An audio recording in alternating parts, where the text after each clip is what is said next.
नए संसद भवन का उद्घाटन हो गया। हालांकि उद्घाटन समारोह में विपक्षी पार्टियां नदारद थीं। वो पहले ही समारोह को बॉयकॉट करने का ऐलान कर चुकी थीं। यहां न कांग्रेस थी और न ही टीएमसी, न आम आदमी पार्टी थी और न ही जेडीयू या लेफ्ट। प्रधानमंत्री नरेंद्र मोदी ने कहा कि कुछ तारीखें समय के ललाट पर इतिहास का अमिट हस्ताक्षर बन जाती हैं और 28 मई का दिन एक ऐसा ही शुभ दिन है। ये सिर्फ एक भवन नहीं है,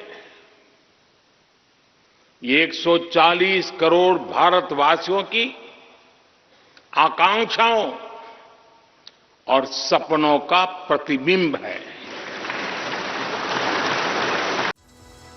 एक तरफ प्रधानमंत्री संसद की नई इमारत को विकसित होते भारत से जोड़ रहे थे, वहीं दूसरी तरफ विपक्षी पार्टियों के कुछ ऐसे बयान सामने आए जिन्होंने सोशल मीडिया पर बहस छेड़ दी।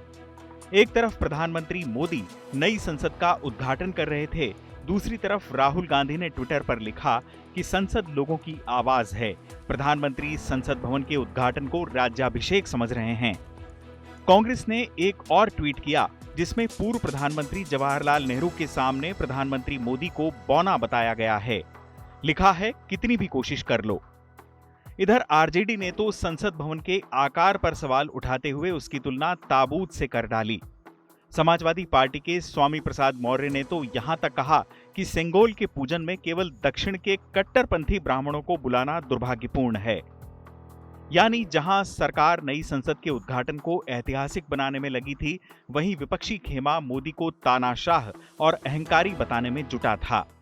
परंतु आज इन सारी चीजों से हटकर लोकतंत्र के इस मंदिर के ऐतिहासिक क्षण का साक्षी बनना चाहिए था और इतिहास में यह न लिखा जाता तो ज्यादा अच्छा था कि इरविन के द्वारा की गई संसद में तो मोतीलाल जी थे, परंतु आज स्वतंत्र भारत की संसद में वो रहे, तो आज भी अभी भी मैं उनसे अपेक्षा करता हूं कि आए तो अच्छा रहे।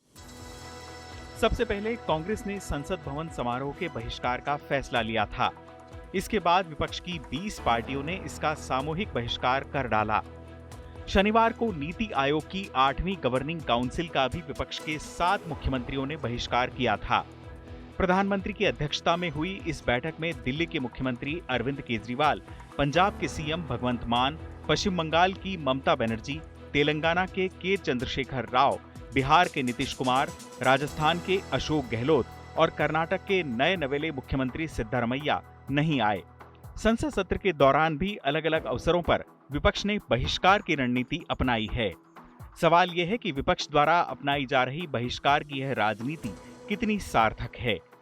क्या विपक्ष की रीति नीति में कड़ी बातें लोकसभा चुनाव की आहट सुनाई दे रही है, या फिर इन सरकारी कार्यक्रमों का बहिष्कार सिर्फ इसलिए किया जा रहा है कि उनकी अगुवाई प्रधानमंत्री मोदी कर रहे हैं। कांग्रेस के पूर्व कद्दावर नेता गुलाम नबी आजाद ने कहा कि सभी को नई संसद का स्वागत करना चाहिए था।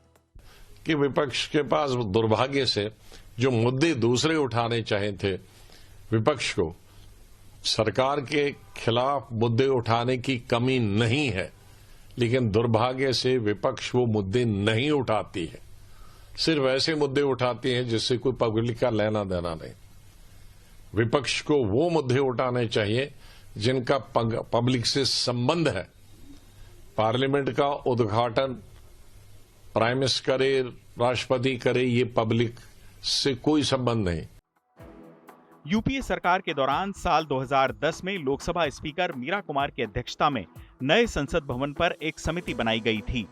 उसी समिति ने भविष्य में बढ़ने वाली सांसद संख्या के आधार पर नई संसद बनाने का प्रस्ताव दिया था। इसी पर काम प्रधानमंत्री मोदी के दूसरे कार्यकाल में शुरू हो पाया।